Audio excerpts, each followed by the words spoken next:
Foram 4 anos meditando no Evangelho de Mateus. E a minha oração, o meu desejo é que isso possa, de alguma maneira, ter provocado em você conhecimento, que você possa ter crescido na graça e no conhecimento do nosso Senhor. Porque a igreja de Cristo precisa conhecer o Evangelho. Na minha opinião, na minha singela opinião, toda a igreja, independente da placa, deveria pregar o Evangelho de ponta a ponta, como foi feito aqui, durante esses 4 anos.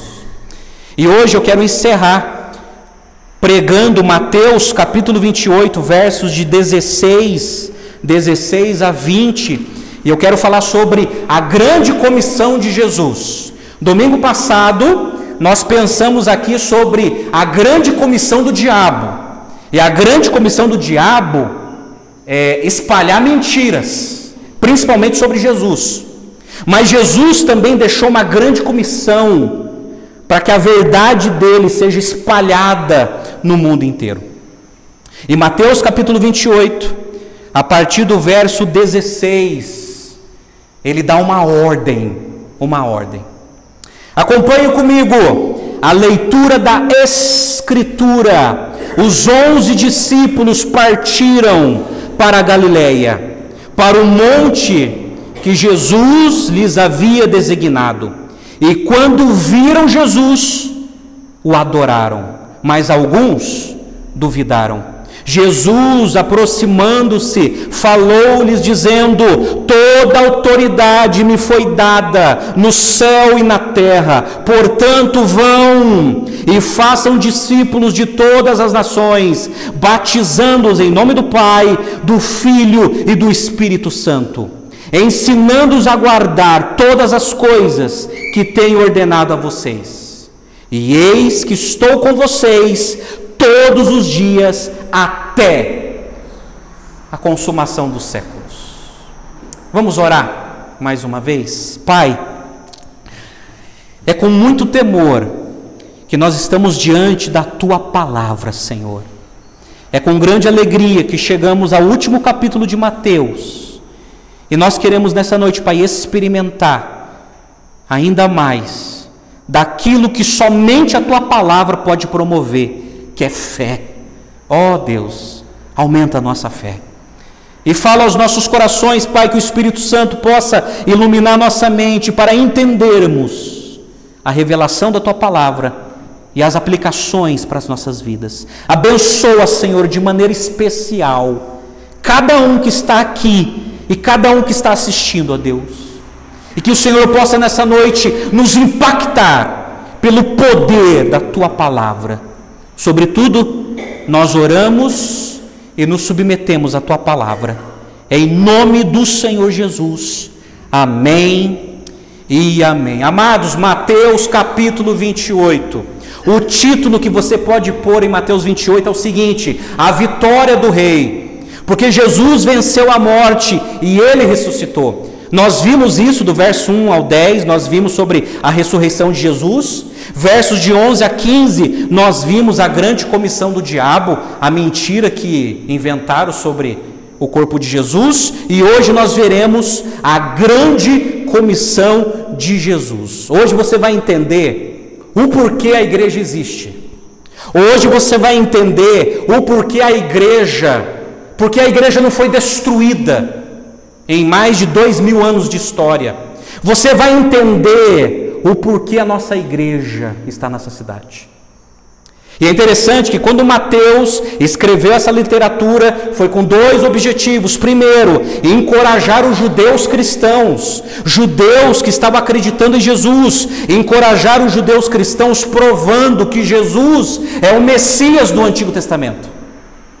O segundo objetivo dessa literatura, ela foi escrita para provar para os judeus incrédulos que Jesus é o Rei de Israel, e não só o Rei de Israel, mas o Rei do mundo inteiro. Então esses são os 2 pontos principais do Evangelho de Mateus. Então Mateus, ele escreveu para um público-alvo: encorajar os judeus cristãos e convenceu os judeus incrédulos, mostrando que Jesus é o Messias, que Jesus é o Rei de Israel, do mundo e dos céus. Pois bem, diante dessa introdução, eu quero chamar sua máxima atenção para a exposição do texto. Porque do verso 16 ao 20, gente, isso aqui é uma pérola para a igreja. É uma pérola. O glorioso evangelho está aqui. E aqui está a ordem que Jesus deixou na mão de cada cristão. Por exemplo, olha o verso 16 na sua Bíblia, que Mateus escreveu assim: os 11 discípulos partiram para a Galileia, para o monte que Jesus lhes havia designado. Mas é o seguinte, nesse texto, nesse verso aqui, há uma nota de tristeza na literatura de Mateus. Por quê? Do capítulo 10 até o capítulo 26, eram 12 discípulos. Do capítulo 10 ao capítulo 26, há várias narrativas de Mateus se referindo aos 12. Mas chega aqui, ele fala dos 11. Porque em Mateus 27, verso 5, Judas Iscariotes se matou, se suicidou. Ele se apostatou, ele abandonou a fé, ele traiu Jesus. E que uma nota, com uma pitada de tristeza, Mateus lembra, os 11, não é mais os 12. Agora os 11 partiram para a Galileia para encontrar-se com Jesus. E aí eu acho interessante como a Bíblia, ela é realista em seus registros, porque ela deixa bem claro a derrota das pessoas. Mas Mateus, em sua literatura, ele quer mostrar o seguinte: éramos 12, agora somos simplesmente 11, porque um abandonou a fé, um traiu a Jesus, um se apostatou, amando mais esse mundo. Gente, como isso é triste, né? E quando comecei a estudar esse texto, um certo temor inundou meu coração, porque nós somos mais ou menos aqui de 15 a 20 pessoas, 15 membros e mais os que frequentam, mais ou menos 20 pessoas, mas eu fico pensando assim, puxa, nós somos 15 ou nós somos 14 ou 13? Ó Deus, que ninguém venha abandonar a fé, que ninguém venha te trair, Jesus. Mas Mateus, ele quer destacar na sua literatura, éramos 12, mas agora somos 11. E eles foram para a Galileia. É provável que Jesus mandou para que eles fossem para a Galileia, porque lá se encontrava o maior número de seguidores de Jesus. A Galileia, lembrando a geografia de Israel, fica no norte. E lá ficava concentrado a maioria dos seguidores de Jesus. Jesus falou, vá para o monte que Jesus lhes havia designado. Não sabemos que monte é isso aqui. Sabemos que é lá na Galileia. Talvez seja o monte em que Jesus ensinou a maior doutrina dele. Mateus 5, 6 e 7, o sermão do monte, o sermão da montanha. Talvez seja no mesmo monte em que Cristo, ele compartilhou um dos maiores ensinamentos desse mundo, que é o sermão do monte, que é a doutrina mais sublime, mais gloriosa que existe no mundo. De tal maneira que alguns chamam o sermão do monte de a constituição do reino de Deus. Todo discípulo precisa conhecer o sermão do monte. Aí no verso 17, Mateus ele narra algo interessante, diz assim, e quando viram Jesus, o adoraram, mas alguns duvidaram. Então alguns viram Jesus, o adoraram, como seu Deus, como seu Senhor, mas alguns duvidaram.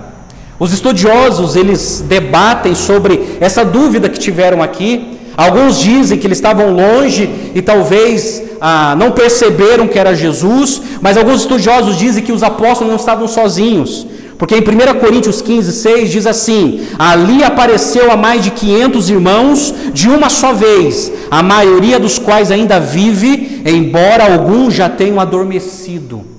Então alguns comentaristas falam que não foram só os 11, mas 500 irmãos, seguidores de Jesus, viram Jesus. E talvez alguns duvidaram que ele tinha ressuscitado. Agora é interessante a atitude deles. Eles chegaram perto de Jesus e adoraram a Jesus. Esse verbo no grego é proskinel, que significa prostrar-se. Eles chegaram perto de Jesus e se prostraram, adorando Jesus como Deus encarnado, o Deus verdadeiro. Gente, um judeu, como eu falei aqui, ele não se prostra diante de outro homem. Eles se prostraram diante de Jesus porque eles reconheceram a divindade de Jesus, que ali diante dele estava o Deus conosco, o Deus que se encarnou e veio habitar entre nós. Mas alguns duvidaram. Agora é interessante que isso aqui é o retrato da nossa humanidade. Todos nós, por natureza, temos as nossas dúvidas. Você já não teve as suas? Sobre será que Deus existe? Será que eu sou salvo? Então é interessante que muitas vezes a dúvida, ela assalta o nosso coração. Por exemplo, você quer ver um exemplo? Mateus capítulo 14, 22 a 32, é aquele episódio em que Jesus está andando sobre as águas e Pedro avista Jesus e Pedro fala assim: se és tu, permita-me que eu vá até ti. E Jesus diz: venha. E ele começa bem, com toda a fé, ele começa a andar sobre as águas, mas ele começa a perceber a força das ondas, e ele duvida e afunda. E Jesus fala: homem de pequena fé, por que duvidaste? Por que duvidaste? Então, a dúvida é um retrato da nossa humanidade, porque muitas vezes nós também duvidamos. Mas aqui, uma nota nobre: alguns adoraram a Jesus. Aí, olha o verso 18. Jesus ele se aproxima e falou-lhes: toda autoridade me foi dado no céu e na terra. Algumas traduções mais antigas está assim: todo poder me foi dado nos céus e na terra. A palavra grega aqui é exousia, é autoridade, é poder, é um poder jurídico e espiritual que foi dado a Jesus. É interessante que o grande reformador da Escócia, John Lennox, ele falando sobre autoridade e poder no Novo Testamento, eu acho interessante essa designação, essa explicação dele. Ele fala que a autoridade é a manifestação da presença de Deus. Autoridade. E poder tem a ver com a capacitação de Deus e o direito de Deus. Então Deus, dentro dessa palavra, ele tem toda a autoridade e todo o poder. Interessante que Jesus fala assim: toda a autoridade me foi dada no céu e na terra. Não é algumas, mas toda a autoridade me foi dada nos céus e na terra. Gente, isso aqui é muito profundo. Toda a autoridade me foi dada nos céus. Agora eu comando os anjos. Na terra, os meus seguidores me obedecem e me adoram. Toda a autoridade, todo o poder está centralizado em mim. É por isso que não dá para dizer, como diz algumas seitas, que Jesus é um anjo. Ele não é um anjo, ele é muito mais do que um anjo. Ou como diz algumas religiões orientais, que ele é mais um profeta. Não, ele é muito mais que um profeta. É por isso que ele disse: toda autoridade me foi dada nos céus e na terra. E é interessante que essa declaração de Jesus é um cumprimento da profecia do livro de Daniel, capítulo 7, verso 13, que se cumpriu em Jesus, que diz assim, Daniel capítulo 7: eu estava olhando nas minhas visões de noite, e eis que vinha com as nuvens do céu alguém como o filho do homem, se referindo a Jesus. Ele se dirigiu ao ancião de dias e o fizeram chegar até ele. Foi-lhe dada o domínio, a glória e o reino, para que as pessoas de todos os povos, nações e línguas o servissem. O seu domínio é domínio eterno e que não passará, e o seu reino jamais será destruído. A profecia de Daniel se cumpriu em Jesus e se cumprirá de maneira plena quando ele voltar. Então aqui, gente, ele está deixando a credencial dele: é me dado todo o poder, eu tenho todo o poder, eu tenho toda a autoridade. Eu controlo todas as coisas. Sou eu que reino. Sou eu que governo. Por isso, eu tenho uma ordem a dar para vocês que são meus súditos. Verso 19. Ide. Na minha tradução está assim: portanto, vão e façam discípulos de todas as nações, batizando-os em nome do Pai, do Filho e do Espírito Santo. Eu estou enviando vocês, eu tenho toda a autoridade, e como vocês são os meus súditos, eu estou enviando vocês para todas as nações, e isso é uma ordem. Estou enviando vocês como meus representantes para que vocês possam batizar, fazer discípulos.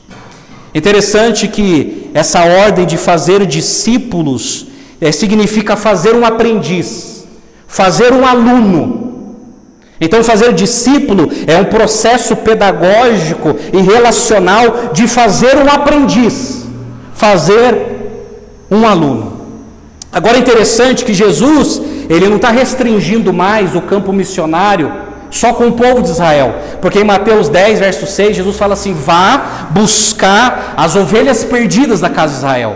Agora ele amplia de uma questão local, agora é uma dimensão global. Vá, façam discípulos de todas as nações, não só de Israel, não só da Palestina, mas no mundo inteiro, a todas as nações. Interessante que essa palavra nações, gente, no grego é etnia. Então quando ele está falando assim, vá e faça discípulos de todas as nações, ele não está se referindo só ao Brasil, Argentina, Estados Unidos, mas ele está se referindo a cada povo, a cada língua, a cada cultura, a cada etnia. Vocês sabem que tem muitas nações, tem nações que dentro tem vários povos diferentes, constituídos dentro daquela nação. E Jesus está dizendo o seguinte: olha, vá alcançar cada povo, cada etnia, cada língua, cada idioma, onde houver um indivíduo, vá e faça discípulo, batizando-os em nome do Pai, do Filho e do Espírito Santo. Jesus está resgatando aquilo que aconteceu com ele em Mateus capítulo 3, a partir do verso 13, lembra? Vocês se lembram do batismo de Jesus? Jesus foi batizado no Rio Jordão por João Batista, e quando João Batista o batiza de maneira espetacular, de maneira dramatizada, acontece ali um retrato da Trindade. Deus Filho sendo batizado, Deus Espírito Santo representado numa pomba, e Deus Pai falando: este é meu Filho amado, em quem me agrado, a Ele ouve. E ali Jesus, como aconteceu no seu batismo, de maneira dramatizada, de maneira representada, Ele envia os seus discípulos dizendo: vão, façam discípulos, façam alunos de todas as nações, de todos os povos, batizando-os da mesma maneira como eu fui batizado. Em nome do Pai, do Filho e do Espírito Santo. Essa é a fórmula batismal que Jesus ensinou. Em nome do Pai, do Filho e do Espírito Santo. Fazer discípulo implica integrar o indivíduo à igreja por meio da ordem do batismo. A questão é o seguinte: é como se Jesus estivesse dizendo: você quer me seguir? Seja batizado. Seja batizado. Porque o batismo também simboliza que você está sendo integrado numa comunidade. Você está sendo integrado numa comunidade que Jesus deu o nome de igreja, eclésia, a igreja dele. A igreja dele. O batismo é uma representação visível que houve arrependimento no coração de um indivíduo. Por exemplo, Mateus capítulo 3, verso 5 fala de João Batista. Ele já estava lá, batizando. E diz o relato de Mateus capítulo 3 assim: então os moradores de Jerusalém, de toda a Judéia e de toda a região em volta do Jordão iam até onde ele estava, e confessando seus pecados, eram batizados por ele no Rio Jordão.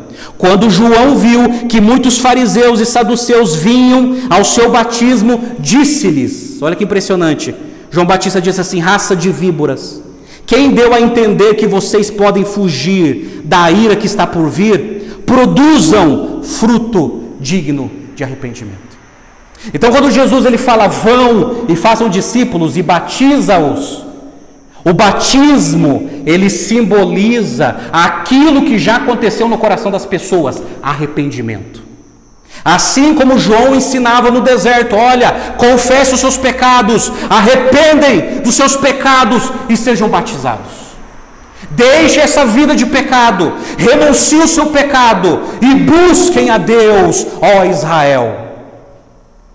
É com essa mesma ideia que Jesus envia os seus discípulos dizendo, façam discípulos e batizem aqueles que se arrependeram dos seus pecados, que querem mudar de vida e que querem me seguir. Porque o batismo é uma representação visível daquilo que aconteceu no coração dessa pessoa. Essa pessoa, ela nasceu de novo quando foi convertido. E o seu batismo simboliza que agora essa pessoa está renascendo para uma nova vida. É por isso que Paulo, entendendo isso, Romanos 6,4, ele escreveu assim: fomos sepultados com ele na morte pelo batismo, para que, como Cristo foi ressuscitado dentre os mortos pela glória do Pai, assim também nós andemos em novidade de vida. Então Jesus fala, vão, sobre a minha autoridade que eu estou dando a vocês, vão, façam discípulos, façam aluno e batiza, em nome do Pai, do Filho e do Espírito Santo. E esses que serão batizados são aqueles que se arrependeram de seus pecados, e esses que serão batizados serão integrados numa nova comunidade que eu criei, que chama-se igreja. Igreja. Aí no verso 20 ele diz assim, ensinando-os a guardar todas as coisas que tenho ordenado a vocês, e eis que estou convosco até a consumação dos séculos. Agora sabe o que é interessante? Quando Jesus ele fala assim, ide, vão e façam discípulos de todas as nações, batizando, ensinando. É interessante que no grego, gente, no texto grego, ele é um pouco diferente do texto na língua portuguesa, porque a palavra ide, batizar e ensinar, ela está numa classificação na gramática grega que a gente chama de gerúndio, que é uma classificação de movimentação. Então o texto literalmente está escrito assim, indo, batizando, ensinando, fazei discípulos. O imperativo, a ordem, está no fazer discípulos. Então o método de fazer discípulos é indo atrás das pessoas, batizando, movimento e ensinando. Agora sabe o que é interessante? Que Jesus, ele não limita o discipulado de uma pessoa só até o batismo. A pessoa vai sendo preparada para o batismo e pronto, acabou, não precisa mais de acompanhamento, não é isso. Jesus fala que uma pessoa, para ser discípulo, tem que ser batizado, tem que ser alcançado, tem que ser batizado e tem que ser ensinado. É um processo longo de discipulado, de ensinamento, de acompanhamento, de aconselhamento. Então não é só batizar a pessoa e largar a pessoa, olha, agora se vira.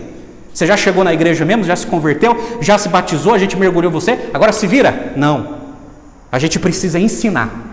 E ensinar. É por isso, gente, que para mim é um prazer, que eu gasto tempo com vocês, ensinando as escrituras para vocês em suas casas. Porque esse é o processo que Deus colocou em nossas mãos. Ensinar, corrigir, confrontar, consolar, ensinar, doutrinar e vai embora.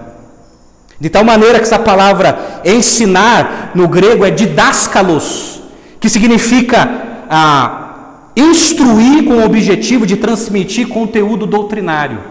Como que um discípulo vai entender quem é Deus, quem é Jesus, quem é o Espírito Santo, para que serve a igreja se nunca foi ensinado? E o problema é que tem muitas pessoas que vêm à igreja que não sabem de nada disso.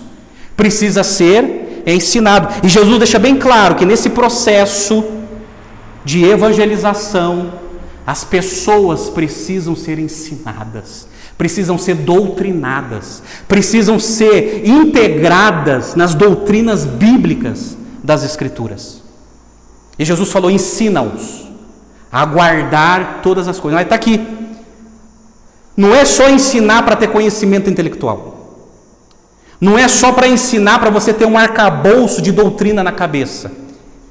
Precisamos ensinar para as pessoas guardarem, para as pessoas obedecerem. Então as pessoas, elas receberão conteúdo bíblico, elas receberão ensinamento para que possam praticar e obedecer. Agora acho interessante a expressão que Jesus fala, ensinando-os a guardar tudo que vos tenho ordenado. Não é alguma coisa, não é guardar só aquilo que é agradável, não é guardar só aquilo que é fácil, mas também praticar aquilo que é difícil, praticar aquilo que envolve renúncia, mudança de vida, transformação de vida, prioridade do reino de Deus, a guardar tudo. Porque uma coisa que eu aprendo, gente, que quem não guarda tudo, não guarda nada. Nada. Então, nesse processo de discipulado, precisamos ensinar, alcançar, batizar e ensinar. Ensinar a palavra de Deus, o evangelho para as pessoas. O alcance total de fazer discípulos envolve isso: batizar e ensinar. Agora precisamos obedecer o que, gente? Ensinar. O que as pessoas precisam guardar? Guardar aqui, gente, na expressão grega, é aquela pessoa que recebe uma herança. E essa herança tem a capacidade de suprir os filhos e os netos. É uma riqueza que vai passando de pai para filho, de pai para filho. E essa é a intenção da palavra, é ensinar as pessoas a guardar essa riqueza e repassar essa riqueza para os filhos, para os netos, para os parentes e fazer discípulos, movimento, indo, batizando, né? Ensinando, fazendo discípulos, fazendo discípulos. Agora é interessante, olha só no livro de Mateus há 5 grandes discursos doutrinários que a gente aprendeu nesses 4 anos.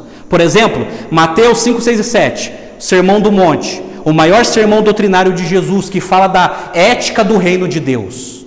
Se você quer saber sobre a opinião de Jesus sobre temas polêmicos, leia Mateus 5, 6 e 7.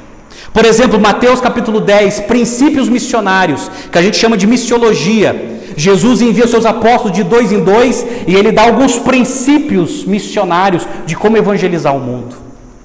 Discurso doutrinário. Mateus 13, as parábolas do reino. Ali tem 7, 8 parábolas com grandes ensinamentos que todo discípulo precisa saber.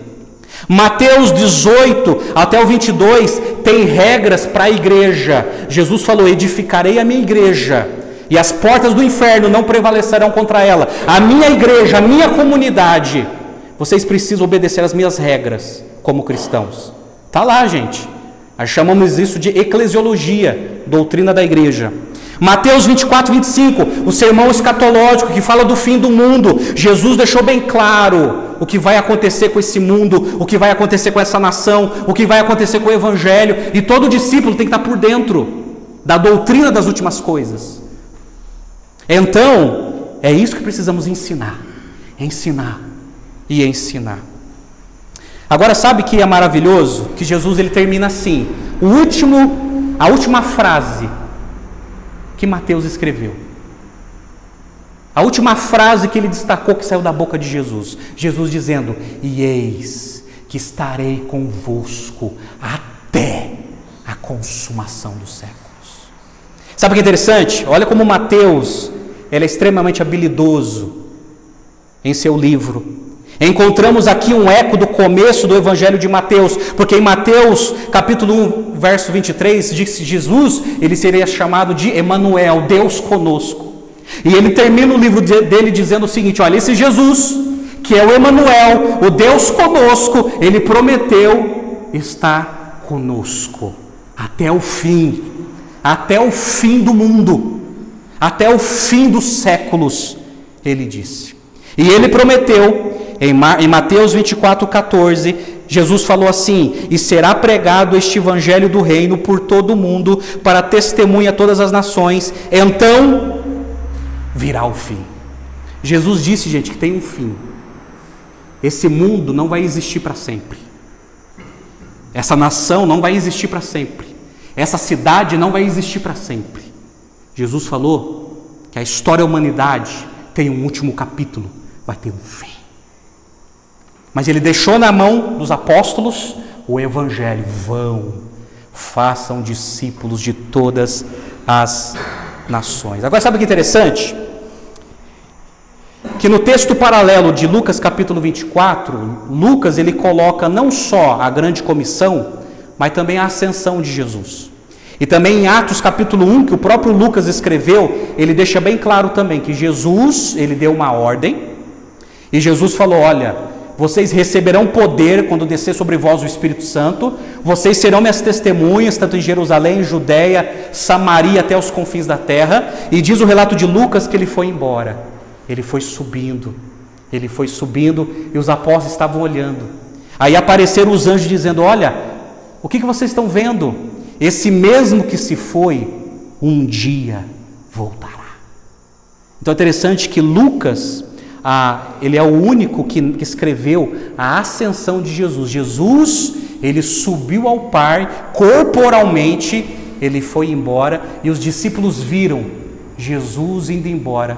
E eles ouviram as últimas palavras da boca de Jesus. Vocês receberão poder quando descer sobre vós o Espírito Santo, e vocês serão as minhas testemunhas. Então vão, façam discípulos não só em Israel, mas de todas as nações. Amém, gente? Eu tinha tanto para falar sobre isso aqui, só que eu vou esgotar o tempo. Eu preciso parar por aqui. Eu quero fazer uma aplicação desse texto, porque esse texto tem a ver comigo e com você.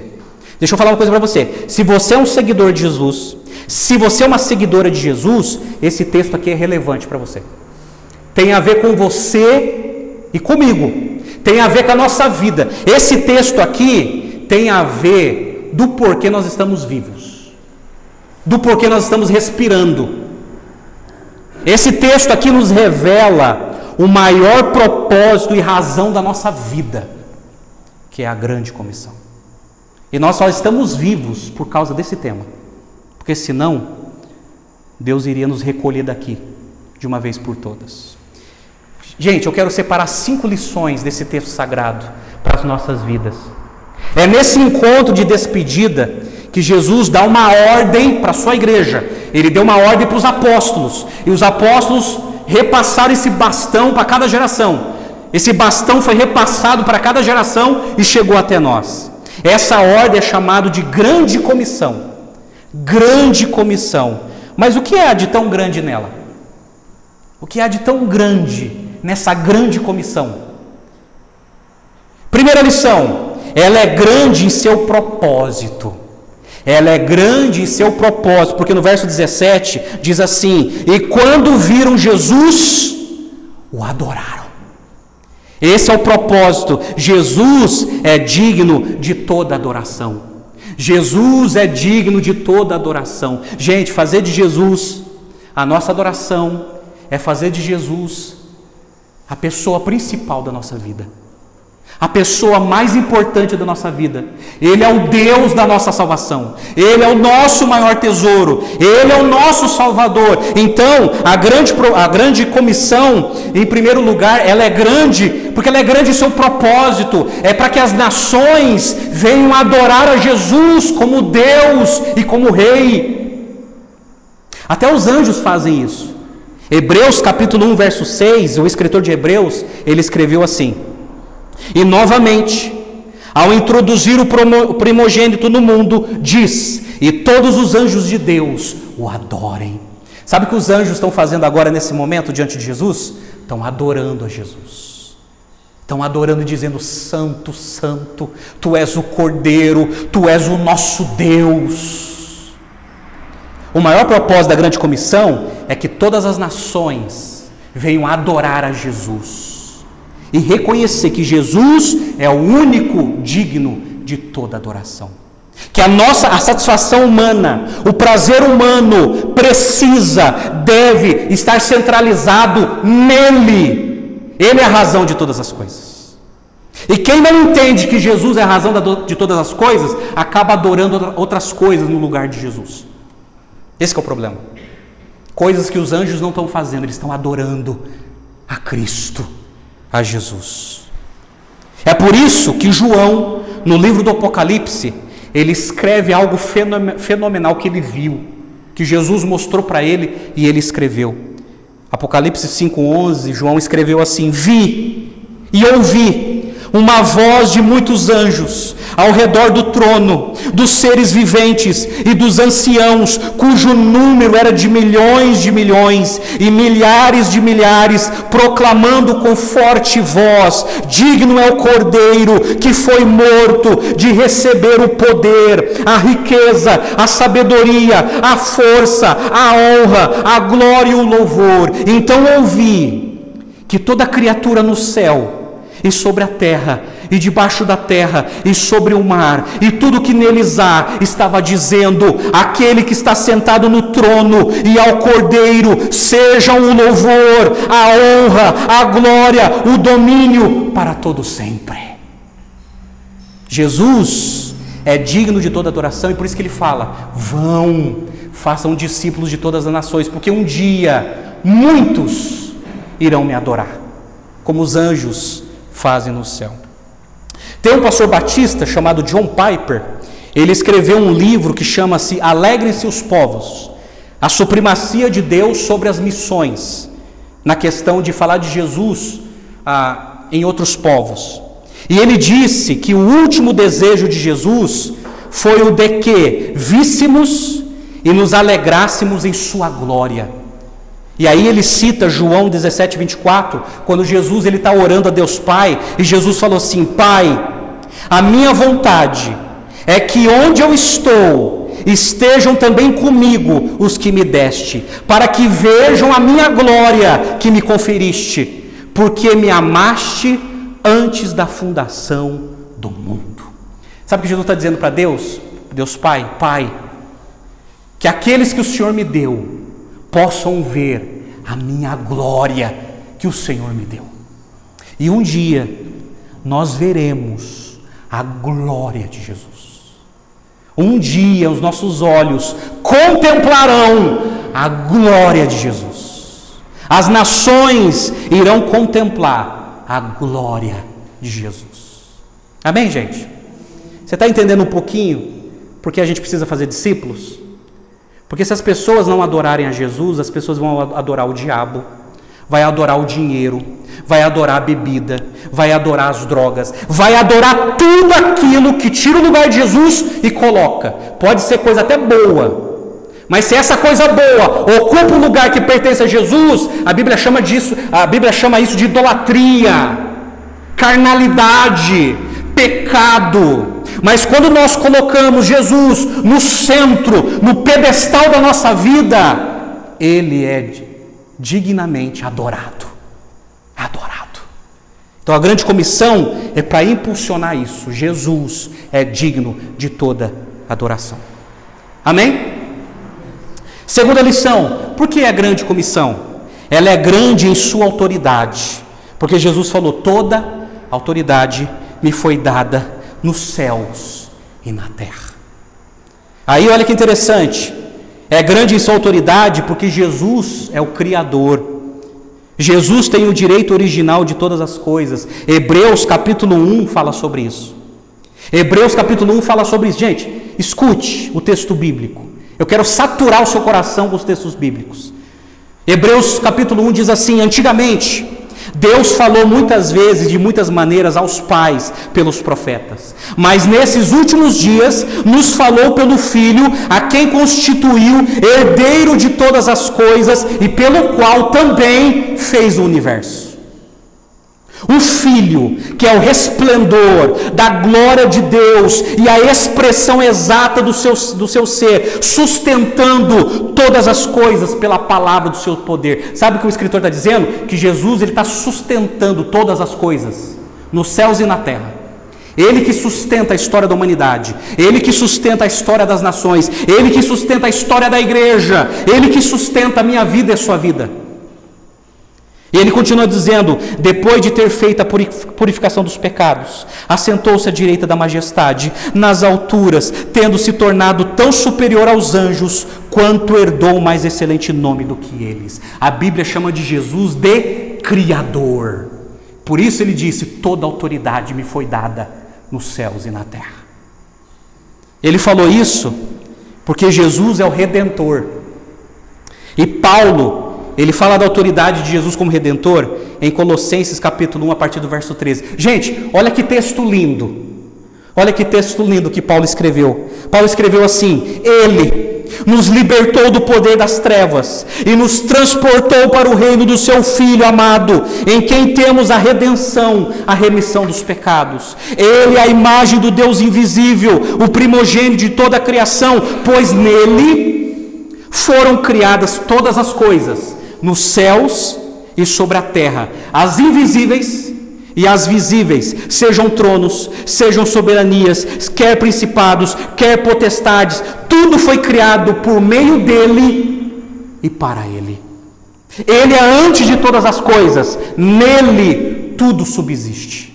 Olha que interessante, nele tudo subsiste. Sabe por que o mundo existe ainda? Por causa dele. Sabe por que a igreja ainda existe? Por causa dele. Sabe por que você está ainda vivo? Por causa dele. Nele, Jesus, tudo subsiste. Ele governa, ele sustenta todas as coisas. Por isso que ele disse: toda autoridade me foi dada nos céus e da terra. E como Senhor, Paulo explica que um dia todos reconhecerão a autoridade de Jesus, como escreveu em Filipenses capítulo 2, a partir do verso 9. Paulo escreveu assim, depois que ele fala do sofrimento de Jesus, a humilhação de Jesus, que foi obediente até a cruz. Paulo escreveu assim: por isso também Deus o exaltou sobremaneira e lhe deu o nome que está acima de todo nome, para que ao nome de Jesus se dobre todo o joelho, nos céus, na terra e debaixo da terra, e toda língua confesse que Jesus Cristo é o Senhor, para a glória de Deus Pai. Então, gente, Jesus, ele tem toda a autoridade, como Criador, como Redentor e como Senhor. E um dia todas as pessoas vão se dobrar diante dele, até quem o rejeitou, até quem não creu nele, vai ser forçado a se dobrar e confessar: realmente, Jesus Cristo é o Senhor. Até o diabo, até os ímpios vão ter que se dobrar e dizer: Jesus Cristo é o Senhor. Sim, porque ele já tinha dito: toda autoridade me foi dada nos céus e na terra. Amém, gente? Diante dessa verdade tão gloriosa, eu pergunto para você: você reconhece a autoridade de Jesus na sua vida? Se ele fez céus e terra, se ele sustenta todas as coisas, se ele cuida de nós, se ele é nosso Senhor, ele é digno de toda adoração. E nós precisamos crer na sua autoridade, na autoridade, no poder de Jesus. Terceira lição: por que a grande comissão? Ela é grande em sua missão. Gente, está aqui, missão, guarda isso aqui, missão. A missão não é uma opção, está aqui. Tem muito evangélico enganado com isso aqui. A missão não é uma opção, é um mandamento. Quando Jesus fala assim: vão, façam discípulos, é uma ordem que precisa ser obedecida. Não é uma sugestão: olha, se você quiser, você faz. Não, você está em débito comigo, é uma ordem, é um imperativo. Vão, façam discípulos. Fala da minha cruz, fala do meu amor para as pessoas.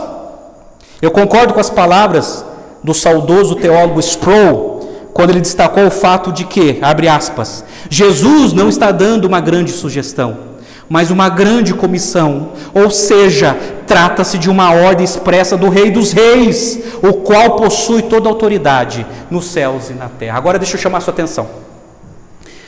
Jesus, ele deu uma ordem: façam discípulos. A sua família, os seus parentes, os seus amigos, os seus colegas, façam discípulos. E influencie essas pessoas a seguirem a Jesus. Só que a gente precisa entender o que não é fazer discípulo. O que não é fazer discípulo? Não é fazer fãs. Gente, Jesus não precisa de fãs. Quem precisa de fãs é os artistas e jogadores de futebol. Jesus não precisa de fã e ele não se interessa por fãs. O que não é fazer discípulos? Não é fazer admiradores. Ai, pastor, eu admiro a sabedoria de Jesus. Eu admiro tanto aquela sabedoria, aquela palavra, aquele verso. Eu admiro tanto a sabedoria de Jesus. Jesus, ele não quer admiradores. Porque se você admira Jesus, você pode admirar também Maomé, Buda, Allan Kardec, Chico Xavier. Ele não quer admiradores. Eu admiro tanto a sabedoria desse homem. Jesus, o que não é fazer discípulo? Né? Não é fazer simpatizantes. Sabe o que é um simpatizante? Ai, como eu gosto, como Jesus é bonzinho. Ai, mas como ele é bom. Como ele é misericordioso. Não, ele não quer simpatizantes. Ele não quer que você se sinta agradável porque ele é bom. Porque ele é misericordioso. Porque ele é compassivo. Não é isso que ele quer. E fazer discípulos não é fazer consumidores. É o que mais tem hoje em dia. Pessoas que não querem Jesus como mestre, mas querem Jesus como doador, aquele que dá bênção. Jesus, eu quero um casamento abençoado, me abençoa. Jesus, eu quero minha empresa abençoada, me abençoa.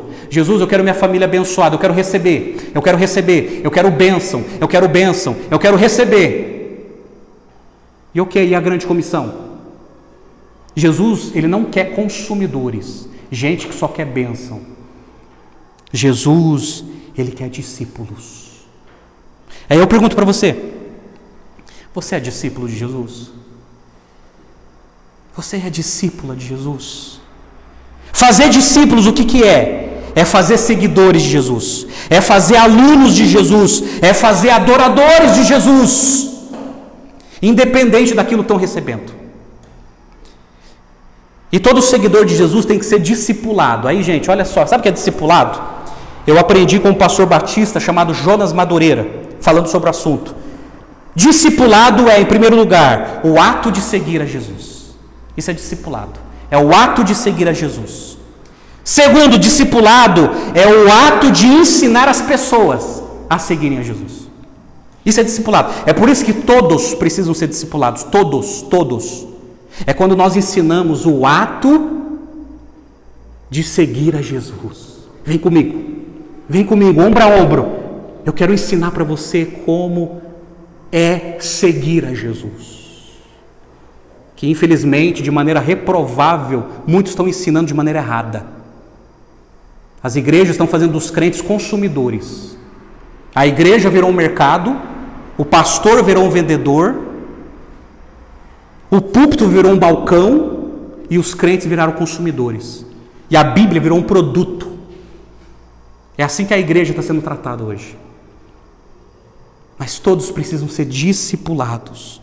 É o ato de ensinar as pessoas a seguir a Jesus. Eu pergunto uma coisa para você: você tem ensinado as pessoas a seguirem a Jesus?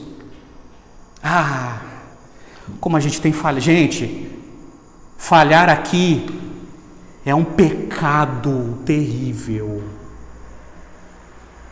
É o ato de ensinar as pessoas a seguirem a Jesus. Essa é a nossa vida, gente. É ensinar as pessoas a seguirem a Jesus. A gente não está nessa vida só para ganhar dinheiro. A gente não está nessa vida só para construir uma família.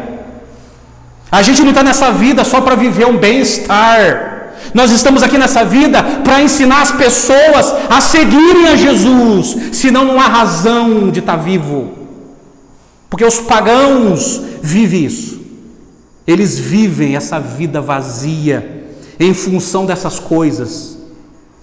Mas para nós existe algo muito mais especial: ensinar as pessoas a seguir a Jesus. E Jesus falou para as pessoas serem batizadas. O que batismo simboliza? Simboliza que a pessoa foi convertida. A pessoa nasceu de novo, não por causa do batismo, porque, gente, batismo não salva ninguém.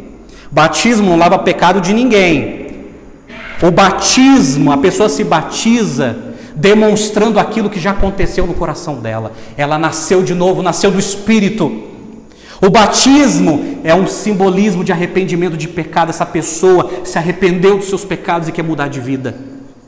Esse batismo simboliza que a pessoa, a partir de agora, vai ter uma nova vida. É uma nova vida.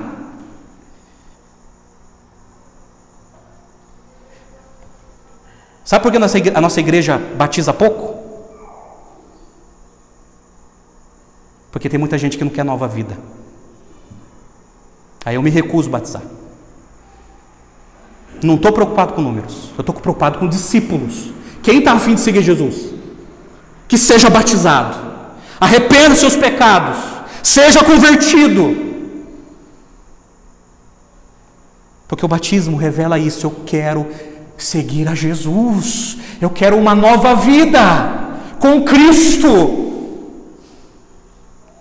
Batismo simboliza integração na igreja. Gente, não existe carreira solo, não existe vida cristã solitária. Alguém é batizado na comunidade pela igreja para vivermos juntos e não isolado numa carreira solo. Não existe isso. Você quer ver? Atos capítulo 2, verso 41, fala da igreja de Jerusalém que explodiu. Pedro pregou e 3.000 pessoas se converteram. E diz o relato de Lucas assim: então os que aceitaram a palavra de Pedro foram batizados, havendo um acréscimo naquele dia de quase 3.000 pessoas, e perseveravam na doutrina dos apóstolos, ensino, e na comunhão, todo mundo junto, no partir do pão e nas orações. 120, eram 120, multiplicou-se para mais 3.000 pessoas, e todos estavam ali juntos, sendo ensinados, sendo doutrinados, todo mundo comendo junto, vivendo junto.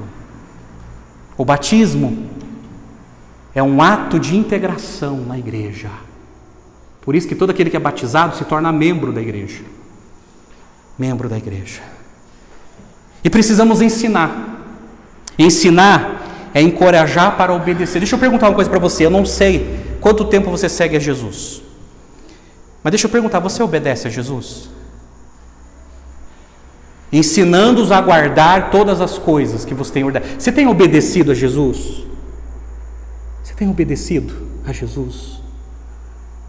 Sabe o que é importante ensinar as pessoas? Para produzir maturidade cristã. Gente, o que os crentes estão precisando de hoje é maturidade cristã. E é impossível ser maduro sem isso aqui, ó. Bíblia. É impossível. Aí as igrejas hoje estão substituindo a Bíblia por entretenimento. Muitas igrejas viraram um circo. Tem muitas igrejas hoje que trocaram isso aqui por ONG. Não que não seja importante ajudar os necessitados, mas deixaram isso aqui. Muitas igrejas viraram um clube social e deixaram de ensinar a palavra de Deus que produz maturidade cristã. Nós precisamos voltar para as Escrituras, senão não seremos maduros.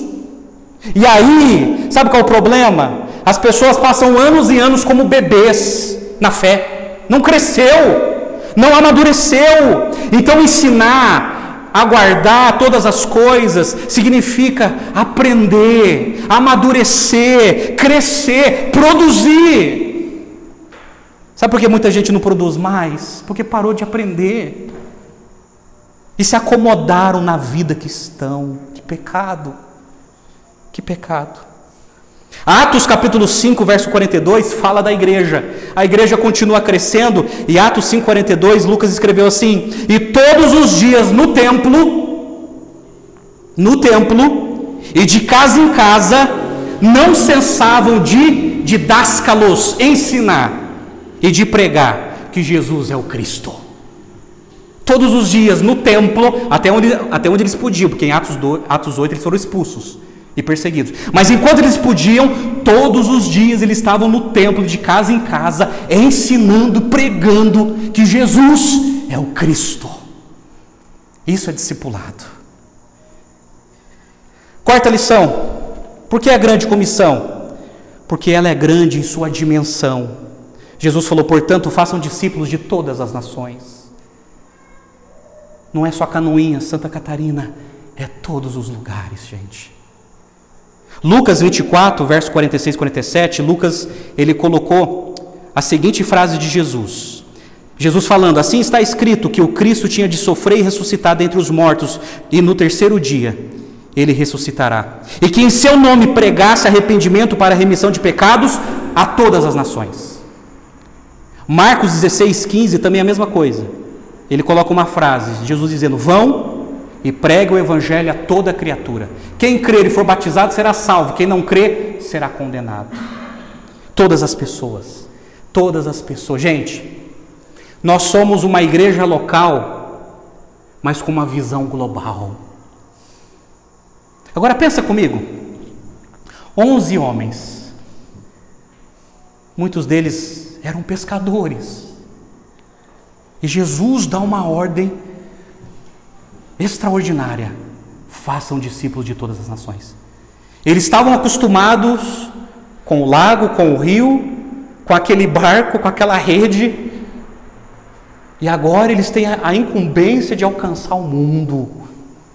E Jesus está dizendo: olha, eu tenho toda a autoridade, e eu estou enviando vocês para alcançar os povos, para falar de mim para as pessoas. Sabe por quê? Apocalipse capítulo 5 de novo. João, ele viu algo que vai acontecer no futuro. Todas as nações estarão diante de Jesus, e diz o escrito de João assim: e cantavam um cântico novo, dizendo: digno és de pegar o livro e de quebrar os selos, porque foste morto, e com teu sangue compraste para Deus os que procedem de toda a tribo tem que ser evangelizado. Ah, mas pastor, a FUNAI não deixa. A gente vai entrar mesmo assim. Toda tribo, toda língua, cada idioma diferente que há nesse mundo tem que ser alcançado. Cada povo, seja no polo norte, no polo sul, seja onde for, aonde houver um nômade, uma pessoa, tem que ser alcançado. Cada nação. E para o nosso Deus o constituíste reino e sacerdotes, e eles reinarão sobre a terra. João viu que um dia várias nacionalidades, várias etnias estarão diante de Jesus. Não só os brasileiros e americanos, mas várias nacionalidades, muito maior, muito mais significativo do que a Copa do Mundo, estarão diante de Jesus dizendo: digno é o Cordeiro, nós te adoramos, ó Rei dos Reis.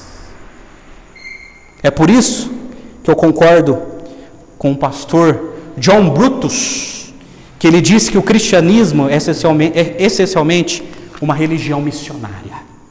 O cristianismo é uma religião militante, que não leva o nome de Jesus com a arma e com a maldade, mas que tem a intenção de levar o nome de Jesus para todas as nações, até onde nós somos hostilizados, onde cristãos estão sendo assassinados, até lá discípulos serão levantados.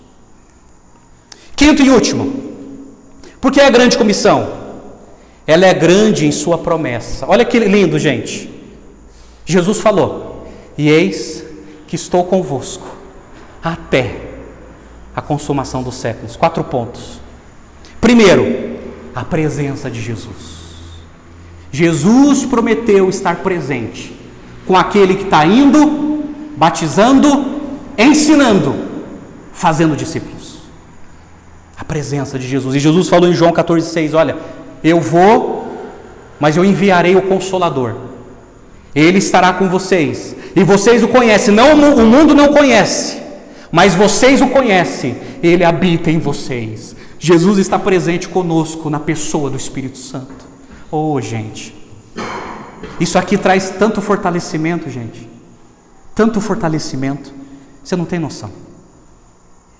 Saber que nos momentos mais difíceis da sua vida, você está fazendo aquilo que Deus quer que seja feito, fazendo missão, pregando o Evangelho, e de repente bate aquele desespero humano: eu vou embora, estou fora. E aí vem o Espírito Santo: lembre-se do que Jesus falou. Lembre-se do que Jesus falou, que Ele está com você. Segundo, a constância de Jesus. Jesus fala assim: e eis que estarei convosco todos os dias. Todos os dias, eu estou com vocês todos os dias, na alegria ou na tristeza, na riqueza ou na pobreza, na saúde ou na enfermidade, eu estou com vocês. Nos dias mais alegres e mais difíceis, eu estou com vocês. A constância.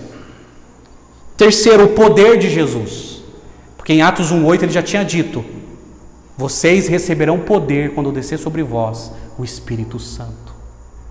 Esse poder, gente, não vem de nós, não vem da nossa personalidade, da nossa habilidade, do nosso conhecimento, é o poder do Espírito Santo nos ajudando a fazer discípulos.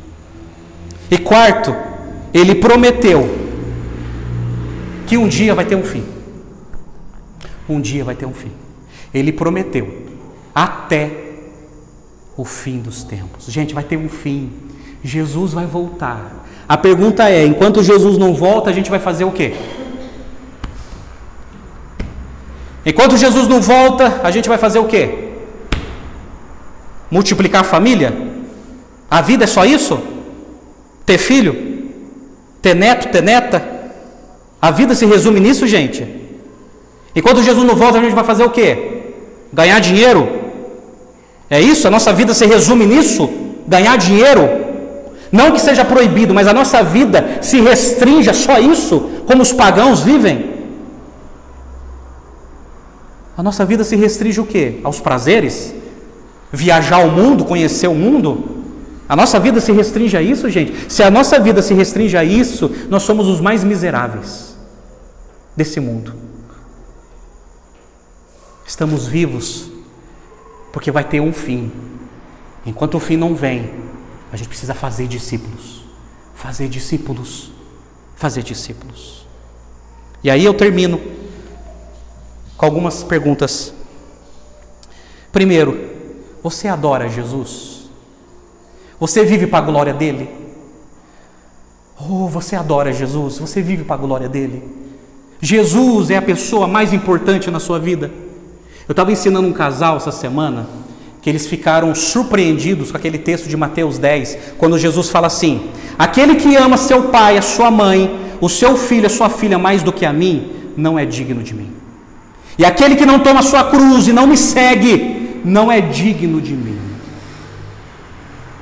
Mas poxa, Jesus, não é uma coisa tão boa amar pai e mãe, filho e filha? Sim, é bom e necessário. Mas Jesus está dizendo assim: você precisa me amar mais do que eles.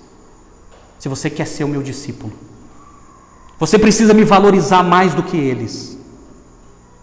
Você precisa me adorar. Você precisa me seguir. Você precisa falar de mim para as pessoas. Eu te chamei para isso. Você é um discípulo de Jesus? Já foi batizado? Será que não está na hora de sair de cima do muro? Vamos se preparar, vamos se batizar. Porque o batismo é a maior demonstração pública de que agora você é um seguidor, uma seguidora de Jesus. Você está engajado na missão de fazer discípulos? Está engajado? E gente, não precisa ser pastor e ser missionário. Todo cristão precisa fazer discípulos. Aqui que está, gente, o engano de muita gente. Tem muita gente que pensa que a obra de fazer discípulos é dos pastores e missionários, que se virem. Não. É a obra de todo cristão. Precisamos fazer discípulos, sabe por quê, gente? Senão a gente cai naquilo que o pastor Charles Spurgeon falou para a igreja dele no século XIX. Todo cristão ou é um missionário ou é um impostor.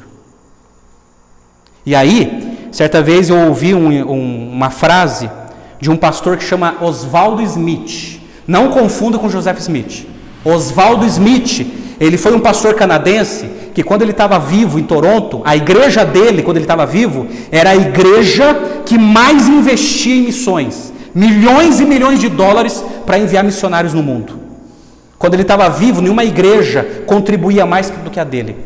E ele escreveu assim, ele falou assim: aquele que não se preocupa com a salvação dos perdidos, há uma grande probabilidade que essa pessoa nunca conheceu a Jesus. Isso é muito sério, gente. Significa que se eu não se preocupar com a salvação dos meus filhos, se eu não se preocupar com a salvação dos meus pais, se eu não se preocupar com a salvação dos meus parentes, dos meus amigos, dos meus colegas, se eu não me preocupo, essa atitude pode dizer que eu nunca conheci a Jesus. Eu me tornei um religioso mecânico, de tradição familiar. Mas aquele que tem Jesus se preocupa. Aquele que tem Jesus chora pelas almas perdidas e não se conforma. Você crê na presença de Jesus em sua vida? Jesus disse eis que estarei convosco todos os dias. Todos os dias. E essa promessa ainda está em cumprimento em mais de 2000 anos de história. Jesus está dizendo para a igreja: eis que estou com vocês todos os dias. Continue obedecendo a minha ordem, indo, batizando, ensinando, fazendo discípulos, e eis que estarei com vocês todos os dias, até o fim do mundo. Amém, gente? A minha oração é que sejamos discípulos, não consumidores, discípulos, não fãs, admiradores, discípulos. A minha oração é que Jesus nos ajude a fazer discípulos. Isso tem a ver com a sua casa, tem a ver com a sua família, tem a ver com seus amigos. Vamos fazer discípulos? Vamos influenciar as pessoas a conhecerem a Jesus. Amém? Vamos orar? Vamos orar. Pai Celestial, ai Deus, como é sério falar sobre isso, Deus. Mas ajuda-nos a cumprir, Pai. Nós queremos fazer discípulos, ó Deus. E não permita, Pai, que caiamos na acomodação, no entretenimento, esfriamento, falta de prioridade, mundanismo. Livra-nos disso, Pai. E ajuda-nos a viver para a glória do Senhor. Para a glória do Senhor. Essa é a minha oração, Pai. Ajuda essa igreja a fazer discípulos. Que o fazer discípulos, ó Deus, não seja um programa, mas que seja o nosso estilo de vida. Ajuda-nos, ó Deus. Nós colocamos a nossa vida diante do Senhor, em nome do Senhor Jesus. Amém e amém, Senhor, e amém. Eu quero convidar você